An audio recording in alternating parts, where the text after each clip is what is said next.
strangers. Welcome to the... Ata janë të dy muzikantë. Ajo ka marrë më të mirën prej tij, e që e vogël e ka ndjekur babain e saj kudo nëpër koncerte.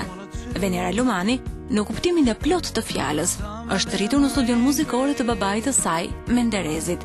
Për te lidhje si gjakut, muzika e ka bërë edhe më të bukur këtë marrëdhënie. Të ndas skenën me babin, sigurisht që nuk është rasti i cili mund t'i përkas çdo vajze. Dhe të gjithë mund të mendojnë se marrëdhënia midis tyre do të jetë ideale një babai me vajzën e tij. Në fakt, Venera Lumani, si shumë vajza shqiptare, ka të njëjtën vështirësi për të ndarë gjëra personale me tatin. Ai ka qenë gjithmonë babai i saj ideal, por jo shoku i ngushtë, sepse për Venerën, miqt janë miq e prindrit mbeten prindër. Ndoshta për këtë ka ndikuar edhe natyra pak e mbyllur e Venerës. Ylli i The Voice of Albania 2 tregon se me kalimin e viteve ajo marrëdhënia speciale që ka patur me tatin në vogëli ka ardhur duke u shkrirë.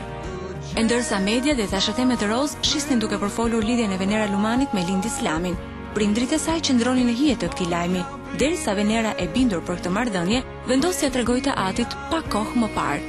Një lidhje sigurisht e mirë pritur, e cila rrinte e fshehur më shumë prej paramendimeve të Venerës se sa mos pranimit të prindërve. Tani më, Lind dhe Venera kanë një lidhje të bërë publike edhe për prindrit e saj, edhe për habi, e brishta e ëmbla Vener, thot se tek ky djalosh lexon shumë tipare të tatit.